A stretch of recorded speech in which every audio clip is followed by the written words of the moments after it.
This week's reading in the Torah is Matot and Masa. It goes together. We have two readings that will be combined, and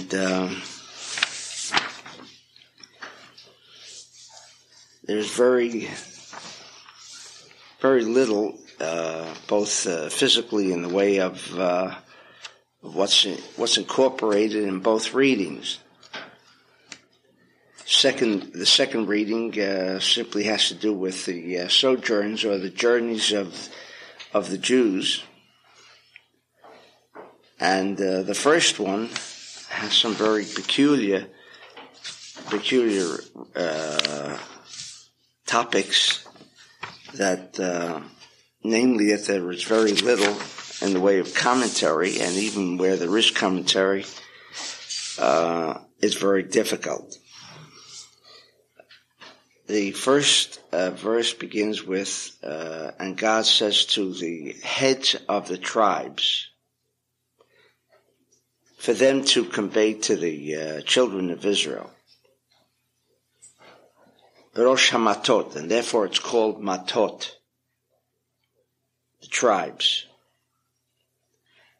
And and then it goes on to discuss the aspect of vows. And all of the commentators make an attempt to explain why here doesn't the verse begin with, as it normally does, whenever there is a particular precept that's going to be mentioned. It should say, and God says to Moses, and Moses tells the Jews. And here, suddenly, Moses is discussing this particular aspect to the Nesiim, to the heads of the tribes. All of them ask this question, and the answers that are given, it becomes quite obvious that there are two problems. Number one, why the change in the methodology, in the way the Torah usually proceeds. As I mentioned before, that God tells Moses, and then Moses tells the Jews, etc. And secondly, why the section about vows was chosen as to distinguish the heads of the tribes here, as opposed to any other section in the entire Torah. Something very unique here. And what's so significant about vows? And even the section, and it says, and the verse continues, that when a person makes a vow to God, in other words, what's a vow? And also the commentators explain this. Usually, the time for making vows is when one is in trouble. Like we had the case of Yaakov, there was trouble, and he says, God, if you see me through this, I will contribute this or that, or whatever he says. And so many times people make vows to God, meaning it may be to a charity, it may be to an institution, whatever, in times of need. Or sometimes a person makes an isar al nafsho, which means a prohibition on himself, meaning to deny himself some of the pleasures of life, and he'll say that I vow never again to eat bread. I vow. In other words, he's placing a particular prohibition on a particular item. So that's another form of a vow. And the Torah cautions that, and this is one of the 613 precepts, and one of the 365 prohibitions. Lo yachel devaro. He should not disobey his words, all of that which comes out of his mouth. Here again, there is a negative tone where it says, and one should not, lo yachel devaro, he should not cause his words to be chilul,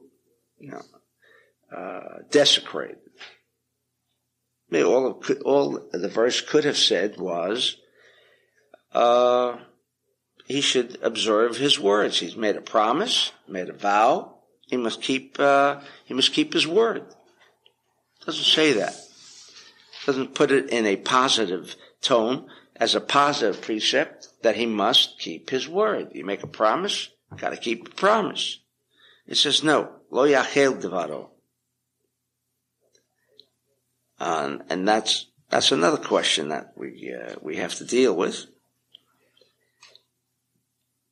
And the last aspect concerning vows is, and this might be disturbing to some people, in one instance where if a parent, I should say a father specifically, here's a vow of his daughter. In other words, she is not yet betrothed to someone else. She still lives in his home. And if he hears her making a vow, he can nullify. He can cancel out the vow. And by the same token, if a husband hears the vow of his wife, he can also cancel the vow. If he hears it and he remains silent, then the vow becomes an effective, valid vow. And this is the entire section here that's being dealt with. And it seems like there's some repetition, but we won't go into that matter. Now, what is the significance here of vows? In Parshat Pinchas, incidentally, I chose this week rather than maybe we'll be here until next Tuesday. We could have had next week's Parsha, which is Devarim, but I had no choice. Either it was this week where there is just one page of Zohar, and so I know this is a reading, this is a Zohar class, and next week, Devarim, where there's no Zohar. So I just decided that we'll at least take, we'll take the Zohar, which, where there is obviously one page of Zohar, but here particularly there is no discussion except on another matter that we'll discuss this morning. But anyway, in Parshat Pinchas, from this section comes the idea that is well familiar to all of us, and that is the idea of vows. Vows.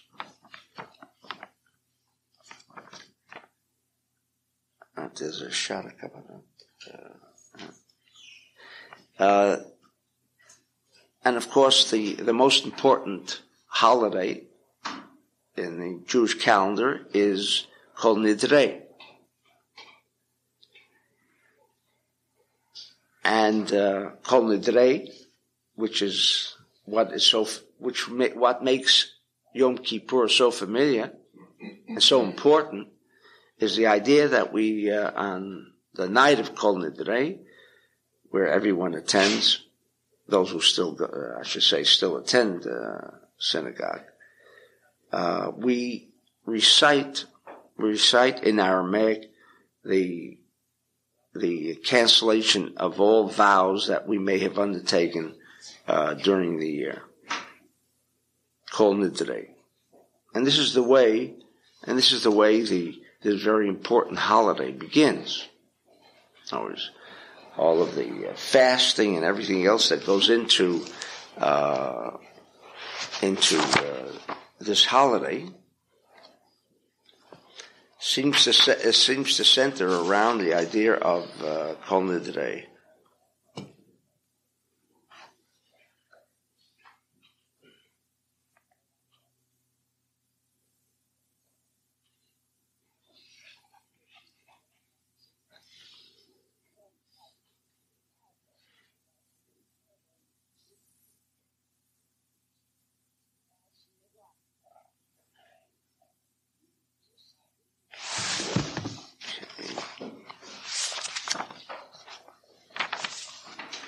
And why does Kol Nidrei center around this idea of vows? Again, that and the Ari himself in the discussion, which I'm sure many of you have already heard in the classes in the previous years, as to what the Ari says and has to say about this idea of vows. And just to quote the Ari, "Haminik shenagul hosi sefer Torah or gimel sifrei Torot b'leil Yom Kippurim va'omrim alav hatarat nadarim." In other words, we take out the sefer Torah and then we begin the hatarat nadarim, the removal or hatarar, the lahatir. Lahatir usually means to permit. Lahatir, shu kol nidrei, which is the prayer of kol nidrei, and the origin of the kol nidrei, says the Ari, is in Parshat Pinchas. In Parshat Pinchas, 256. 256.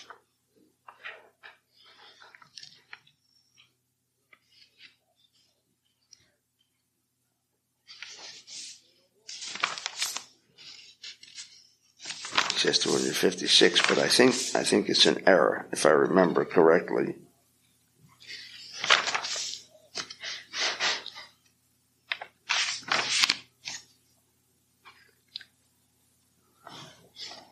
Right, it's 255. And here the Zohar goes on to explain this idea of Yom Kippur,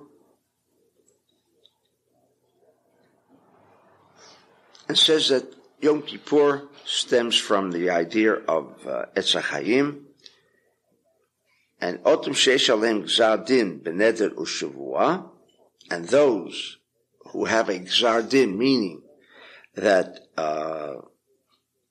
because they had not fulfilled the vow, or on the contrary, transgressed the idea of a prohibition that one can place upon themselves. In other words, they're not going to eat meat, they're not going to eat some type of food, or they will not do some action during the day, during the year, where they place a particular prohibition on themselves, and therefore, once they have violated this self-appointed vow, so then, says the Zohar, this is a Gzar Din, B'Neder U'Shavua, Shalo L'Shanot HaGzar Din, Hitkinu Lo Mishum Zeh Kol Nidrei.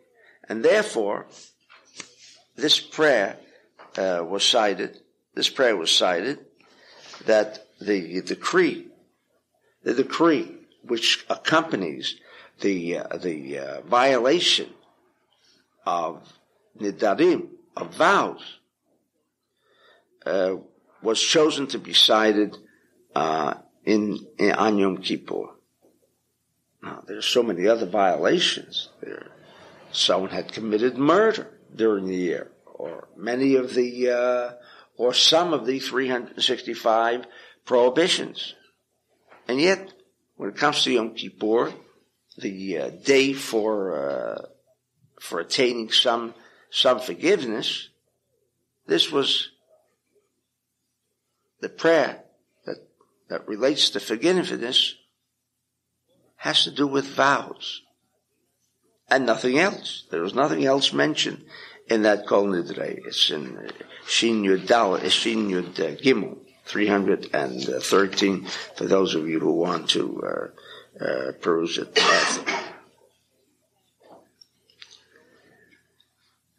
And the Zohar answers,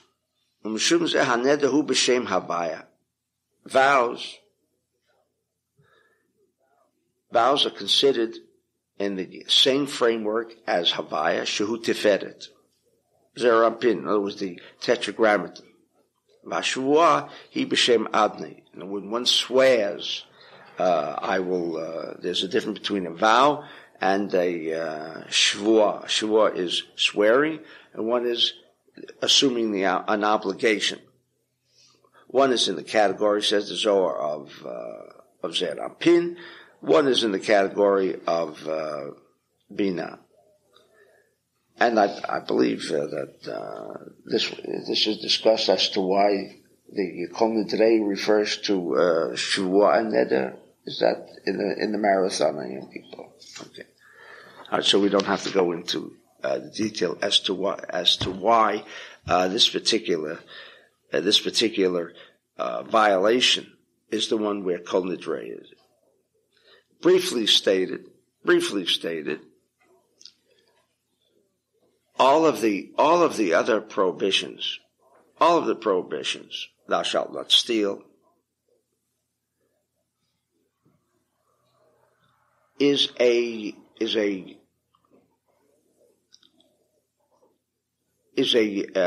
particular prohibition, or all of the other prohibitions relate between myself and God, and myself and fellow man. But vows and shvuah, where you assume an obligation, deals with man and himself. In other words, he has undertaken his own prohibition. He is undertaken to abstain from something. It's not the Torah that directed him to make a vow, but he makes this vow that now must be fulfilled. This is the only instant of where man himself.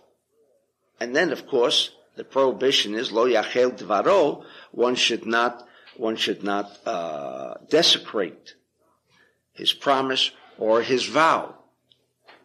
But that follows after the vow is initiated by the individual himself. And that, in essence, gives us an idea as to possibly why this relates to to our first question. Why was this particular section concerning vows first transmitted by Moses to the heads of the tribe?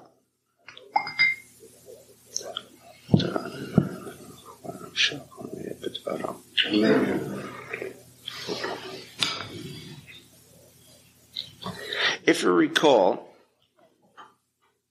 we had another incident with the heads of the tribes. That was in Parshat Shlach Lecha. Parshat Shlach Lecha. Again, there, Moses, the leaders of the tribe come to Moses and say, we'd like to see what the land is all about. And God says to Moses, Shlach Lecha. That's a good idea.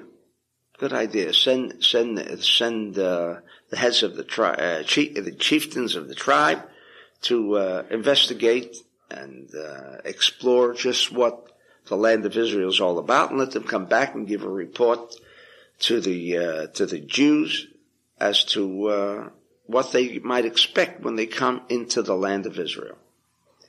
And in that particular section, and it's not by coincidence that this section is always read in the period of the 3 weeks of mourning.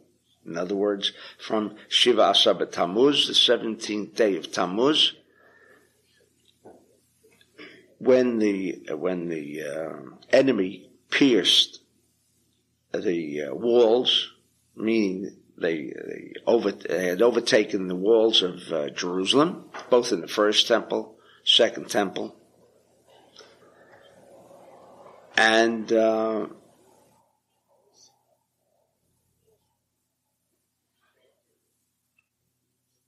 also these 3 weeks until the culmination with Tisha B'Av, when the temples were both 1 and 2 were destroyed. And their return, these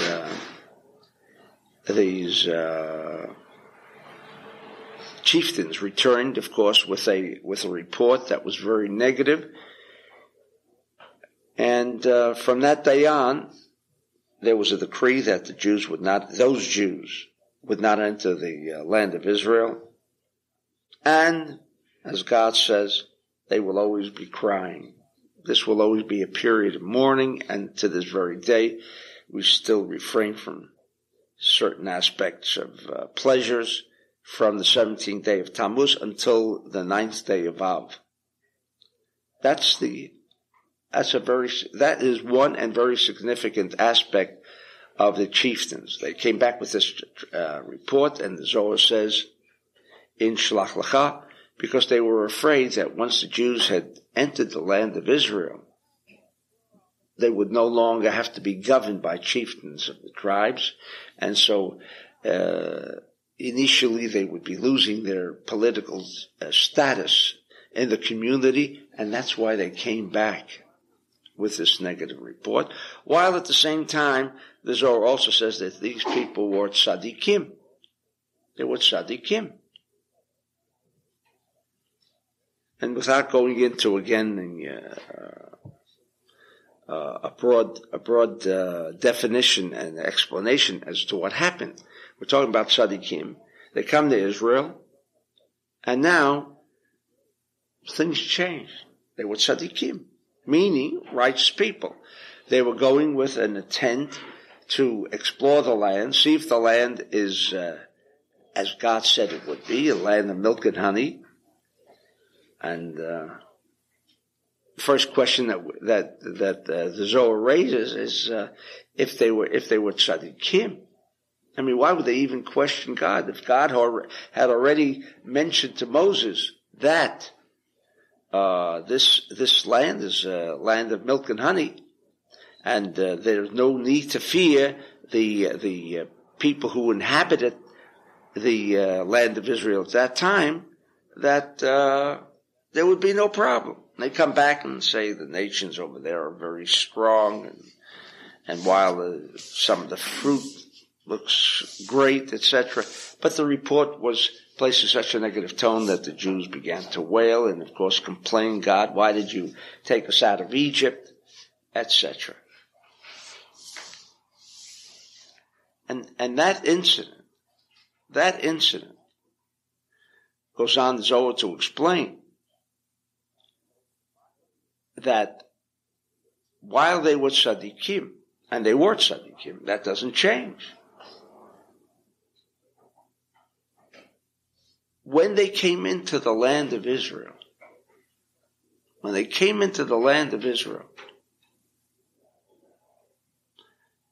the idea of sending these 12 chieftains who were tribes was to establish, and this is a great revelation, but of course today, because of 20th century science, today, that what Moses and God were telling these 12 tzaddikim, 12 righteous people, when they were going to explore this land, that because the Jews had not been there before, meaning as a nation, when they would come now as 12 chieftains to explore the land, with their consciousness, they were going to establish whether this was a country of milk and honey or the other way around. They were either the country's a good country, it's a wealthy country, it can support the material needs of the people. And here the Zohar goes on to explain that God had told them it was a land of milk and honey. However, what the implication and the reason for sending these tzaddikim was that while the physical status of Israel was that there are trees, etc., because Moses also says, go and find out if there are trees, im yesh etz or ayin, or maybe there's no trees. Right. Moses couldn't see if there were trees or there weren't trees, and therefore he's sending now the spies to bring back the report whether there's trees or not. And the answer is that was not his question. The question was, as chieftains, meaning people, what did it mean, Rosh Matot? People who were heads of the tribes, and we have learned that tribes have some relationship to astrology. What does that mean? They were going to control the cosmic influences over Israel and over the entire world, as we know that what goes on in Israel goes on all around the world. What flies in Israel is what flies. Hatred in Israel, hatred around the world. Murder in Israel, murder around the world. Violations of human decency in Israel, violation of human decency around the world. Everything that we observe as somehow as a fragmented universe, as unfortunately most people, when they're political analysts, take each section of the globe as a separate entity without adhering to the principles of 20th century physics, which says there is no such thing as separation, fragmentation in the world. If a butterfly flaps its wings in China, it will affect an action on the other side of the globe. And more so does that apply from the standpoint and perspective of the Zohar, is Israel. Now, what consciously is going on in the minds of the people in Israel, that is the consciousness of the entire world. Therefore, when they came, and therefore, either the influences of the cosmos will be one of a positive nature, or if the consciousness, and these people were going there to establish the consciousness, what kind of influence would govern not only the land of Israel, but the entire world? And when they went there to establish the consciousness, not only of Israel, but to establish the consciousness of the entire world, what happened? These very same righteous people come back with a negative and a negative report, meaning they had established a negative consciousness by their presence, being people of high levels of consciousness, and that's why they were chosen. They weren't elected officials. They weren't elected by each tribe. They weren't elections where 2 or 3 people were vying for the same position. These people were chosen. And the reason they were chosen for this particular position was because they were channels by which they could draw and they can connect with whatever particular cosmic influences were during that period were being felt in Israel and around the world. And they established a negative consciousness. Why would they establish a negative consciousness? That's what the Zohar says. Obviously, they established that negative consciousness because that's what they came back with. And didn't lie, but painted and exaggerated the condition of the land of Israel. But they were tzaddikim. Zohar does not dwell on that aspect. In fact, he just mentions they were tzaddikim, and then here these same people came back, and as the verse in the Bible specifically states, they were responsible for chaos that would befall the Jewish people in the future. And the 9th of Av has seen throughout history as to having played a significant role in chaos and disorder. Because that was the consciousness that was established by these 12 chieftains in the land of Israel. But what happened? What happened? And the answer, I guess by other contributions of the Zohar, gives us some insight into what these chieftains were about. And that might give us and provide us with an answer as to why this section is called the tribes. What does the tribes have to do with the vows? And our question was, 2, what's the connection between vows and the tribes, the chieftains of the tribes in this particular section? But the answer that we can ascribe to as to what happened when these 12 highly leveled consciousness people came to Israel and established the consciousness of chaos and disorder. Had they come back with the report, the true report, that this was indeed a land of milk and honey, and it didn't mean physically a land of milk and honey,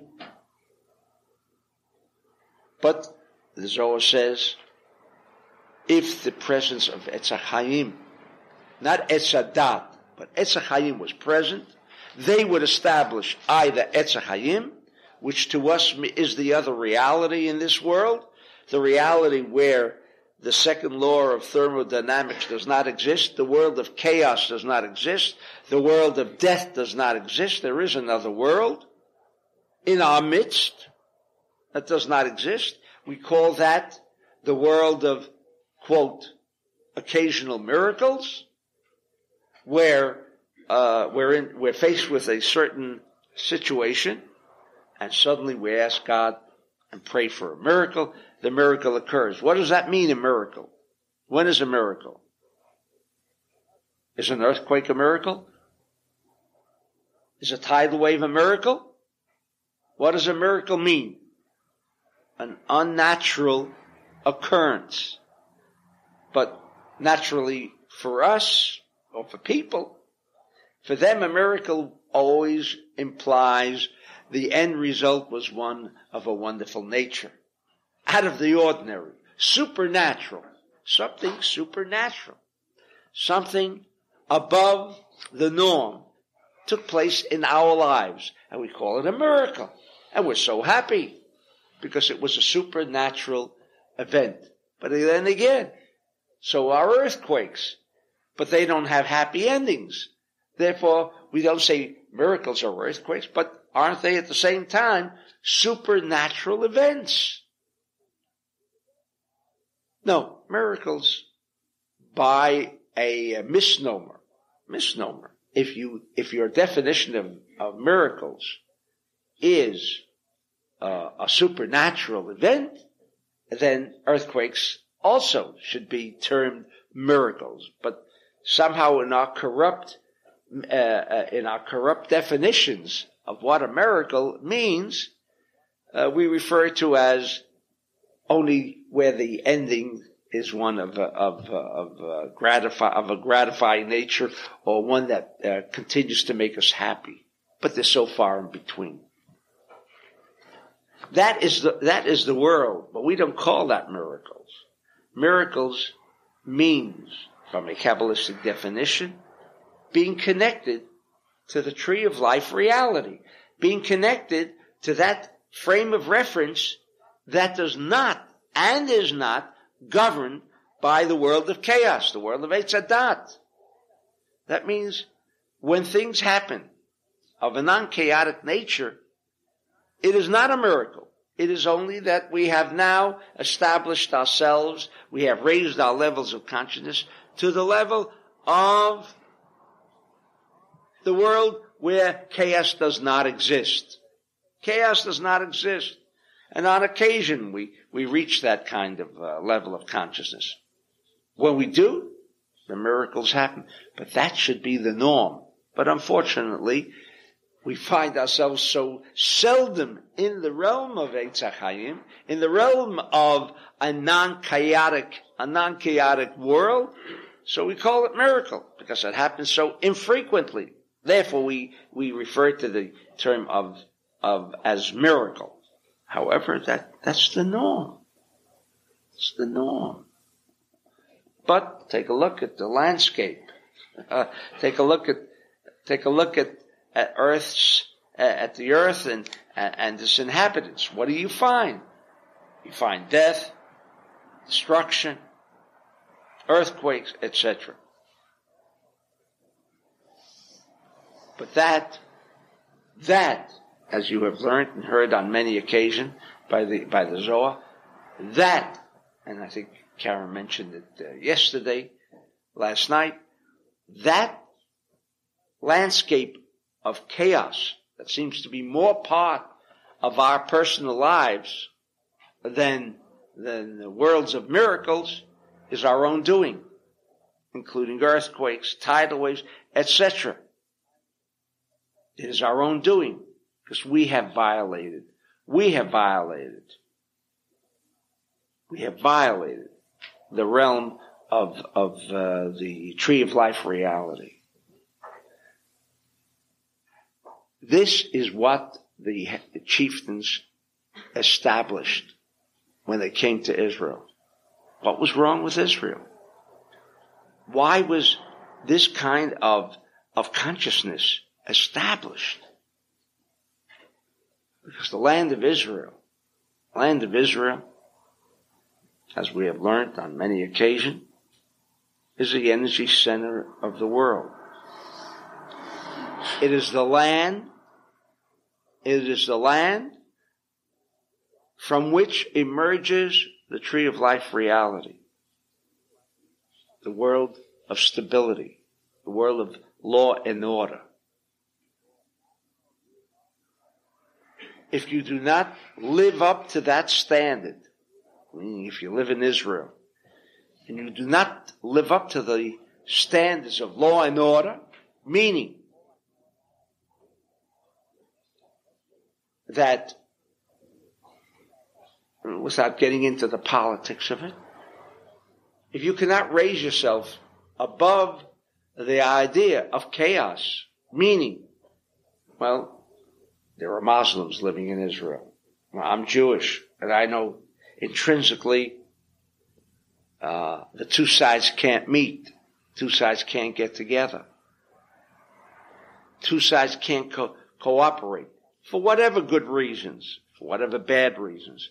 The fact is that if the consciousness of the people are connected to chaos, for all the good reasons, and for all justifiable reasons, and being 100% 100% correct. Couldn't ask for anything more than that. Being 100% correct in our behavior. This is the way I behave. This is the way I look at upon not only Muslims, but then here again, I might not even like maybe one of my neighbors in Israel. Then what is being established is the world of Eitz Hadat by that inhabitant. By whom? Not by the Muslims. By the Jew. Because he already lives in an atmosphere. He brings the consciousness of Eitz Hadat into the consciousness of Israel and also the entire world. And if there is chaos in Bosnia, if there is chaos in Ecuador, if there is chaos in Sri Lanka, that chaos originates. The source of that chaos is in Israel. And that is what the Rosh Hamatot, these chieftains, had established. And that now, we can now begin to understand the connection, why this particular section is known as Matot. We said, what are vows? Recall, we gave the definition, which is rather simple. This is not a self-inflicted, but this is a self-assumed prohibition. Meaning, this does not deal with me and somebody else. This deals with my own consciousness. I have chosen the vow. I have assumed obligations. I have taken upon myself to make certain contributions. Then what does it say? Lo yachel devaro. This is the connection to Matot. This is the connection to the idea of these chieftains. Sure, there are 12 signs of the zodiac. There are influences that become manifested in the lifestyle of all of Earth's inhabitants. But nevertheless, who establishes those kind of conditions? Who establishes whether there will be chaos or whether there will be a land of milk and honey? The individual himself. Where? In Israel. In Israel. Now you might say, does one have to observe Yom Kippur outside of Israel? If the idea, and this is what it appears to be, the essential idea that where was this idea of consciousness established? Or where would the consciousness that is being established govern the rest of the world? Where? In Israel. Now, if Yom Kippur seems to have a connection on that level, and that's what the Zohar explains when he says vows and oaths are not simply obligations that one should not desecrate. It goes far beyond that. So it says no, one is in the realm of, it takes in both realms. Both metaphysical realms. Has nothing to do with bread or some other prohibition that one assumed as towards any particular physical element that exists in this world, but rather it's dealing with the consciousness of metaphysical worlds. That's what vows refer to. Zohar's definition. My consciousness and its relationship to the world of Eitz Hadat, to the world of Eitz Hayim. That's what vows are about. And the cancellation is through the Kol Nidrei. What does it mean, the cancellation? That if I violated the atmosphere, I violate the environment. I violate the environment of this world.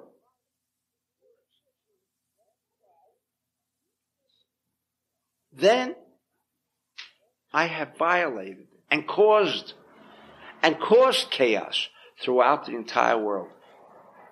Me, as an individual, have contributed to the pollution, to the hatred, to ethnic cleansing, all of these items that we all abhor, we all hate.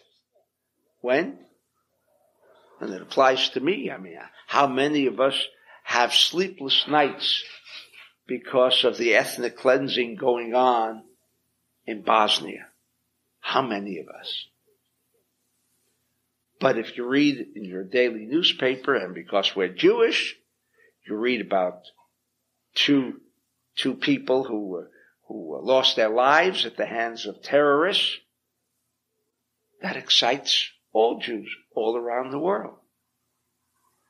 The idea of fragmentation. When this is part of our consciousness, then what results from that consciousness is a violation, meaning we are adhering to the tree of knowledge consciousness, meaning we are trusting and placing our consciousness in which realm of reality? The one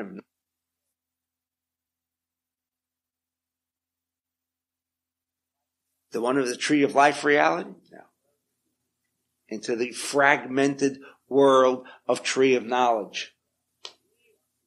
This is what the chieftains had established, and this is what, because of the power that emanates in Israel, and these chieftains could not handle, and they did not handle, despite the fact that they were righteous people, they couldn't handle this kind of energy. Couldn't handle it. They were overcome. Everything became magnified. What they experienced in Israel.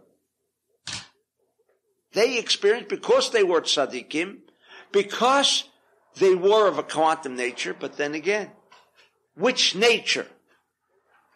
Was it the nature of Etz HaChaim, as Moses said?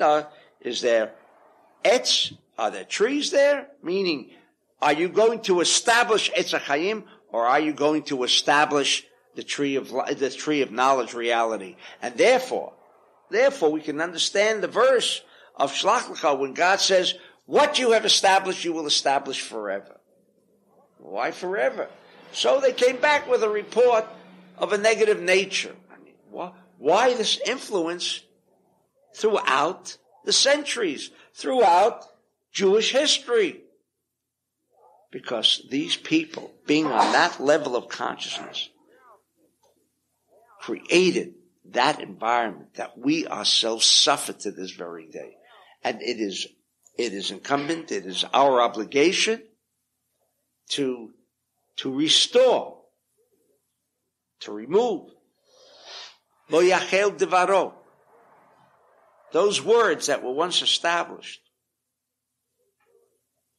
those words must be transferred. One of desecration. What do you mean desecration? Halal. Empty space. Again, whatever 20th century now physics speaks about empty space is so beautiful. Empty space meaning more empty space, less revelation of the light. And this is the connection. Because with our utterance, as the chieftains then, but it doesn't mean what they said. The vow is not that important, but that this vow is something that originates in my consciousness.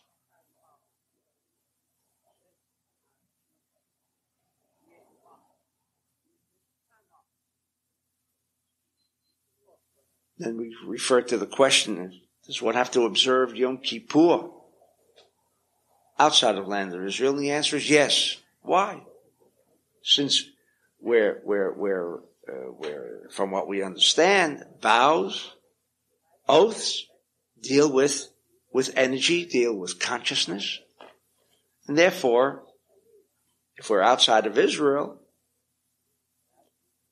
there is very little influence that we can we can have upon the rest of the world if we're living outside of Israel. And therefore, if you notice in our Beit HaKnesset, we have many pictures, but not pictures of a Rembrandt or a Van Gogh, but pictures of people who are buried in Israel. Buried in Israel. Because we have learned in Kabbalah from the Zohar that when Rabbi Shimon passed away, where was he buried? And there arose a conflict between different cities in the area of where Rabbi Shimon had passed away. Each one wanted the kavod, each one wanted the honor of having such a great tzaddik, the man who could violate all of the etzadat realities, all of the known chaotic situations that exist as they exist in our lives, where for him, these principles did not exist, but he was totally connected to the tree of life reality. These people everyone wanted this tzaddik to be buried in their area. And what happens? The body goes on this ladder, structure of a ladder, and it proceeds to where Rabbi Shimon is buried to this day. No one chose the site. And what does that mean? Where Rabbi Shimon obviously is an energy center. When we go to a tzaddik, why is he there? In fact, the first time that it really brought home to me was, I don't know if we have a picture of it here, of the Rabbi Yehoyada Kohen Gadol. Do we have that beautiful picture? No? Okay. Where the light shines. That's right. Yeah. Oh, we have it? Okay. All right. That incidentally was a picture taken by us, and there were no clouds in the sky because this was in the summertime. There were no clouds. How that picture ever came. But anyway, one asks, the Kohen Gadol, he served for 40 years in the temple. And you've got to see, he's in this valley where it's totally practically inaccessible to get there. Dangerous. It's on the side of a very steep inclined mountain. Very dangerous as you walk down. There's a drop there of maybe 600-700 feet. Dangerous. But how did he come all the way from Jerusalem? And this is where he's buried. As if he walked to be buried here. Why wasn't he buried in Jerusalem? Because we know sites where tzaddikim are buried, like Yosef HaTzaddik in Shechem, they were making this physical connection for us to that particular site. So therefore, when we say the Kol Nidrei on Yom Kippur, while the halakha is that no matter whether you live in Israel or you live outside the territorial areas of Israel, you have to observe the Yom Kippur. But living outside of Israel, that's right, we have it here. That's right. But here's the mountain. This is the way you walk down to come to that place. Couldn't he find a better place? Make it easy for us if we wanted to visit his gravesite, choose a better place. But he didn't choose it. Who buried him? Did he go there by himself? Or he went with an entourage and then, he suddenly had a heart attack and died right there and therefore he was buried there? Oh, no. He knew that particular location is an energy point in Israel, as there are in the Hebron with the Abraham, Yitzchak, and Yaakov. For us to influence not only the total environment, but our own environment, if we do not teleport ourselves, if we do not transport ourselves to Israel in our prayers, forget it. Forget it. And this is supported by Rashi. For me to make this kind of a statement, that means, what about all those Jews who are praying outside of it? There are more Jews praying outside of Israel than in Israel. Are you saying all these Jews are not praying? Well, there are certain praying. But are their prayers effective? Are their prayers making any changes in the world? The answer is no. Unless they have transported, as these Rosh Matot, these chieftains, went there to make the change, went there to establish the consciousness of whether it be Yetzer Hayim, the realm of so-called miracles, or the realm of Eitz Hadat. And therefore, when we say the Kol Nidrei, we are establishing the consciousness of both worlds, the physical world and the world of Eitz Hayim. Both are metaphysical. Everything that happens on this level has already been established before it makes its appearance. It's everything in this world. A human being does not make its appearance does not make his or her appearance as a human being. First, there's a sperm, there's an egg, there's a fetus, all concealed. There's another world in the physical world, known as the world of Malchut. And then comes this, but everything that we observe in this physical world has already been established, has already been placed into its position as to how it emerges in this physical world. You want to make changes? Got to make changes there. And therefore this Kol Nidrei, which is in Aramaic, and without going into the reasons as to why it's in Aramaic, but for the same reason that the Zohar is written in Aramaic, because it transcends the levels of Malchut and goes up into the levels of Eitz Hayim, where if we can make our proper connections there, if we can't change the entire environment of the world, at least change our own immediate environment. And this is the connection between vows and the idea of the Rosh Matot. Then we have here another section that I guess even I find sometimes preferable to just overlook as if it doesn't exist. Maybe that's the blessing of why most Jews in the world can't read Hebrew, and even those who can read Hebrew, most of them don't read the Bible. Maybe it's a blessing in disguise. Anyway, here we'll talk in the next section, and immediately follows this section of vows. Oh, yeah, I should touch upon the idea of if a wife makes a vow, you remember, the husband can cancel it. Now, if you have some woman who belongs to a woman she says, what happens if the husband makes a vow? Can the woman cancel the husband's vow? No? Now, there you are. Segregation in its worst form. Okay, we in Kabbalah, we at least explain why the separation of the sexes in the synagogue. Positive energy, negative energy. Yeah, but this is a clear demonstration of chauvinism. Clear demonstration. No two ways about it.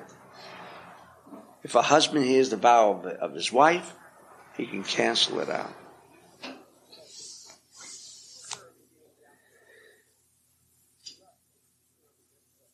But when we have learned by virtue of the Zohar that the Torah is only a combination of names, what does that mean?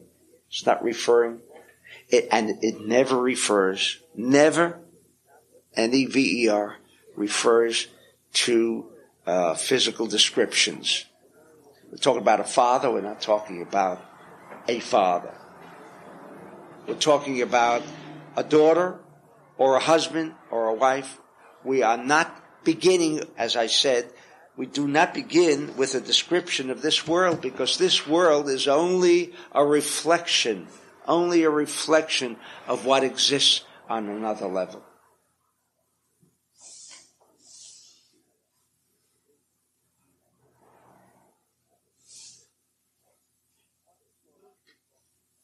what the Torah is talking about. Male and female is discussing cause and effect.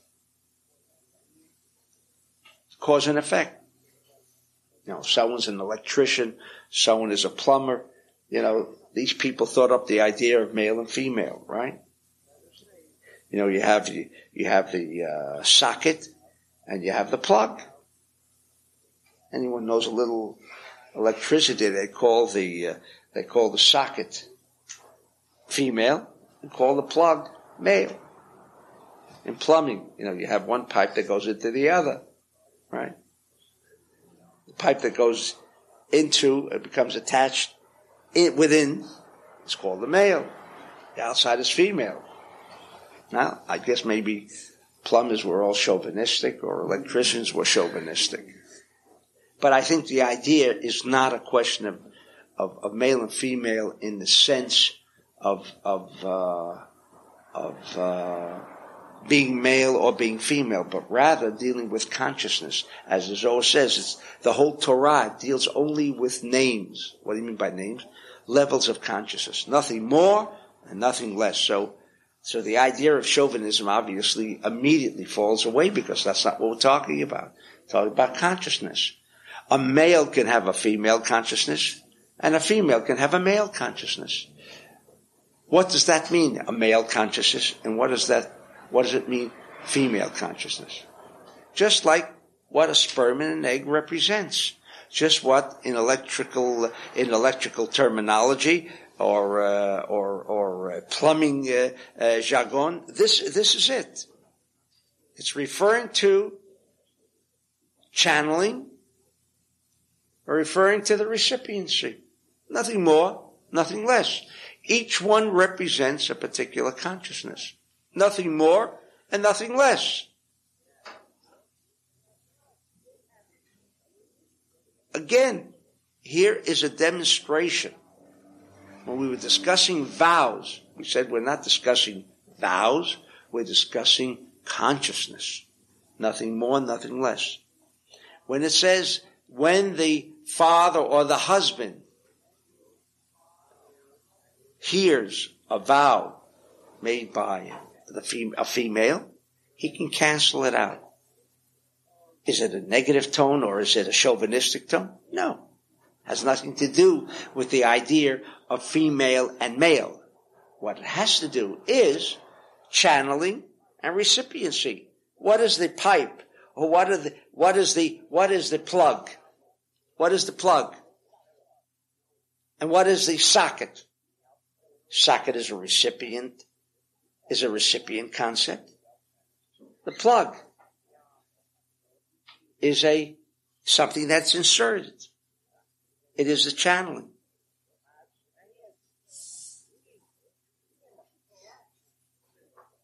The Torah is teaching us that in this world, you belong to one of two consciousnesses. You belong to either the reactive consciousness of the people of the world, or you belong to the proactive consciousness of the world. You belong to the reactive consciousness of the world, or you govern the consciousness of the world. This is why this particular section again deals to the idea of Matot. Why is this section called Matot? Because we have the choice. And then, of course, it becomes manifested on this level. You plant a seed, if it's an apple seed, is there any choice in what kind of fruit will this tree bear? Can it be changed? Once it reaches this level of physicality, once it becomes manifested, once it becomes a corporeal entity, nothing you can do. They can try from today and tomorrow to do fetus genetic engineering. And this is the great promise of the future, right? Going to go right into the fetus. Not going to wait for the child to appear, if Chas v'sholem with a particular defect, the brain or whatever. No, go right into the fetus. Create this new genetic engineering. And there we can find it easier to make the changes. Do they know what they're doing? Have they taken the whole quantum perspective of what this particular genetic engineering has and influences the rest of this fetus? Of course they don't know. I haven't got the slightest idea how one affects the other. That's why we have in medicine prevailing allopathic medicine. What is that? Your finger hurts? Let's see how we can treat the finger. You have a headache? What do? You take an aspirin. Remove the headache. Where does the headache begin? Where's the origin of the headache? In the head? No, it could be in the foot. It is the head. The head. The thing that channels everything. Governs. It gives the signals. It provides us with the clues. The branches are only the effects. What the Torah is referring to is to teach us. You want to make changes? You want to cancel things out? As the father here with the daughter, or the husband with the wife? Talking about the husband being of a higher nature. Ruling the roost, so to speak? No, it had nothing to do with that. It's teaching us that when your consciousness is at the level, not of the effect, but at origin, to be proactive rather than reactive, because if you're reactive, there is no movement, there is no consciousness. Someone slaps me and I react, no consciousness. That's automatic. Action and reaction. Normal reaction to respond. Someone of a higher nature of consciousness, when he receives a blow, he doesn't react, stops for a moment, begins to think. He wants to be proactive. Only another indication that this whole section of Matot deals with consciousness, that we either establish one form of consciousness or another. Either we're in the reactive consciousness, where unfortunately the chieftains of these tribes fell into, observe the physical environment, rather than establish a whole new consciousness on the level of consciousness, and not be governed by the physical environment as it was, because all of that could be changed. Where can it be changed? The Torah is teaching us. At the male level. What does it mean at the male level? Before the reaction, before the effect. In effect, there is no way to change it. Even if there is a way of changing it, it then requires a procedure. It requires a procedure. In this case, hatarat nidarim. You need people, a bet din, to sit around and try to undo. Yes, there are many ways how it can be undone. But preferably before the action even became manifest. Because to what extent it can be undone remains to be seen. Depends on the consciousness of the individual. Hatavat chalom. Someone has a dream. Bad dream. Chas v'shalom. Comes and has three people, the bet din, who are empowered to change manifestations. But again, talking about dreams. Change the origin. Even dreams which are of a metaphysical nature still fall into the category of a manifested state. Because what brought this dream in the first place? That's where these three people sitting and creating a hatavat chalom, transmuting, transforming this negative dream, which is already a manifested state, which will become a physical, corporeal event in the lives or life of the person having that dream. It's already become manifested. The dream has made a consciousness contact with the future. That's what dreams are about. But that already for us today in 20th century science knows that the future is here now. Then what's the difference between tomorrow and now? Teaches us the Torah, whether its source, its origin, or in a manifested state. Tomorrow means manifested state. Yesterday means prior.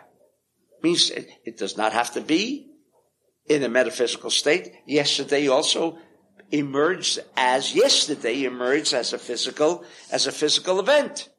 That's not what yesterday means. Yesterday means origin, channeling, connecting with the source, reaction. The event, as it appears, is female. And where can that be changed? It can be changed at this level. But the consciousness of the person who is doing this hatavat chalom, again, must understand what is happening, what is being created at this point. What is actually happening is genetic engineering, changing the origin, changing the source, the root of what ultimately develops on the level that we're familiar with. Now we come to a little incident here, which I say most people would prefer to ignore. We won't have that much time, but even if I leave you with a feeling of ill content, better that than ignorance, because ignorance is really no excuse of the law. Ignorance, incidentally, is not bliss. Although for the moment, if what we don't know, what we haven't heard, won't hurt us, but that's not true. Once it's become manifested, the fact that I don't want to hear it, don't tell me, it's already become manifested. There's no way you can escape it. And certainly by saying I don't want to hear it, I don't want to know about it, you will not escape the consequence of what you don't want to hear. Here it's discussing a war with the Midianites.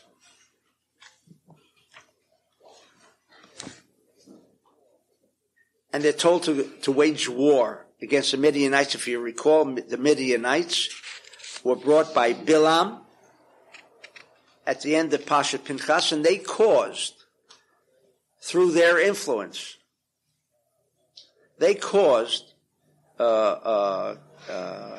catastrophe. They brought 24,000 Jews to their death. And now they're going to wage war. I don't want to go into that section at the end of Parshat Pinchas, but that's where the plague that struck down 24,000 Jews took place at the end of last week's reading. And now they're waging war, in which it says, and the Jews should annihilate, kill all male. All male. Well, that's not enough. Not enough. And and they should take captive. First of all, you kill all the males. And then if the rest of the women and children, how are they to be disposed of? Reading from the Torah. No interpretations, no explanations. And the women of the Midianites and their children, all their animals, all their cattle, all their possessions, everything,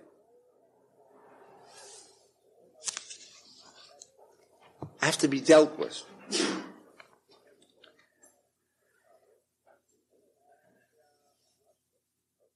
And it says that women, little children, if women were married or young girls had been had sexual intercourse with male, they are also to be destroyed, and all of the physical possessions were to be burnt.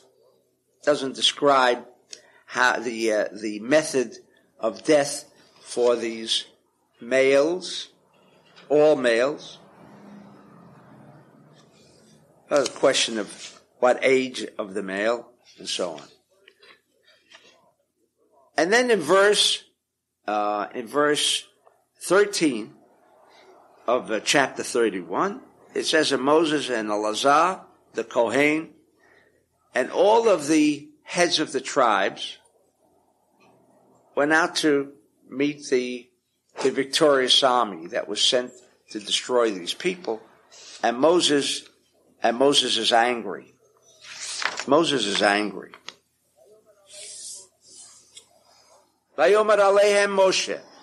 And Moshe says to them, I see you left all the females to live. You permitted all the females. Didn't I tell you that certain females were to be destroyed?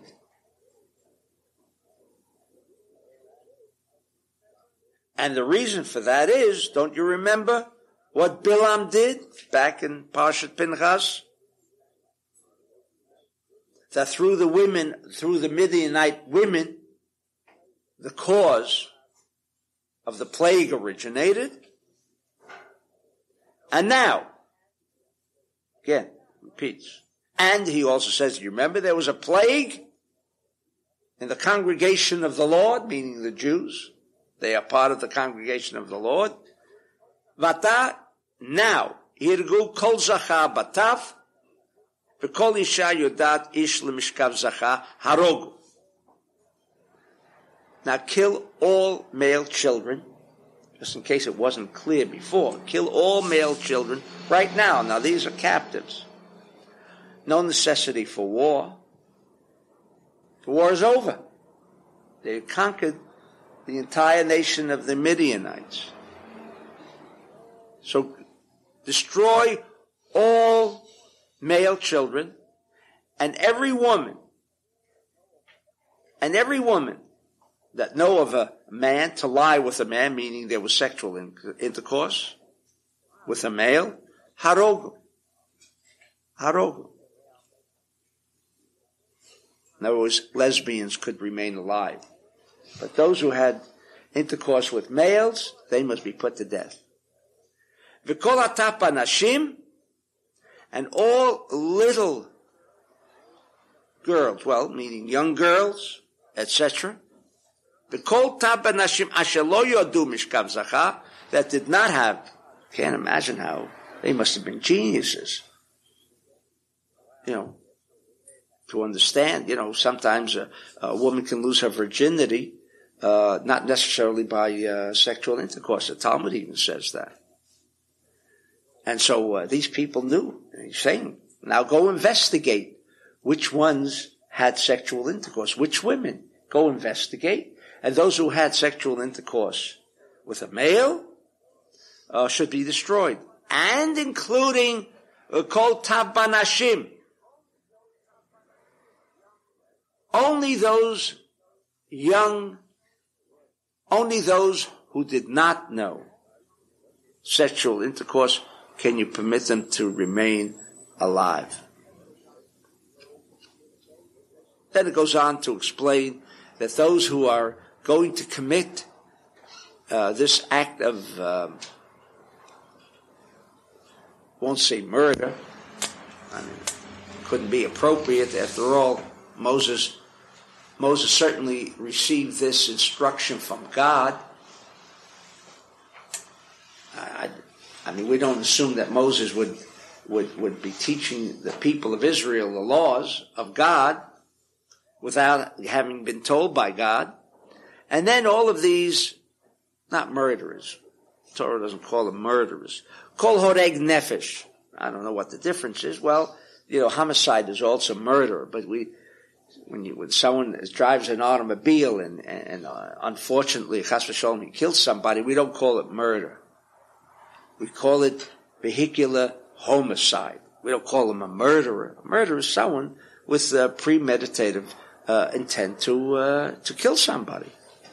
And all of these people should then cleanse themselves. Have to cleanse themselves and even the clothing that they wore. And I'm going to leave you with that. You'll have to come Shabbat for the answer. All right, we'll stop over here. Okay.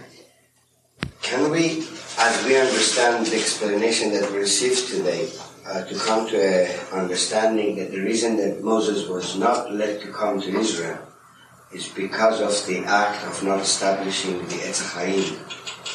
That's exactly. That's the Zohar says that, because he says, Shlach Lecha. Do you want to know if you can enter the land of Israel or not? Your level of consciousness, obviously, is with the Etz HaChaim. And Moses knew that too. And therefore, Moses says, come back and tell me what it looks like. Moses, you don't know what it looks like. I mean, Moses was above the idea of time, space, and motion. For him, Israel, 5,000 miles away, and here is all the same, because time, space, and motion for him did not exist. So what does it mean that God says for you? But that's the answer. How they establish the consciousness of Israel, if it fits into your realm, if they establish the Eitz HaDat, that level of consciousness, then this is not the place for you to be. And therefore he didn't enter the land of Israel. The Jews were the cause of Moses not entering the land of Israel. That's right. Question number even when he struck the stone, also had to do with the Israelites, and not he was punished for what he did. His father can cancel the vow of a son. A son be below the age of, although, yes, Talmud learns that out too. Yes. To a certain age. Yes, only until say. But a daughter until she's married, living in the household, it can be canceled out, irrespective of what age the female is. Because not that he cancels out a vow of a child, a male child, below the age of 13. The vow is not considered a vow, so you don't need the cancellation. Therefore, it's not discussed, because the vow itself. But here we're discussing a female over the age of 12 who creates this vow can be canceled. So they start with the rush the process of the tikkun of the universe? Absolutely. If they come with the right... That's right. That's right. Okay, thank you.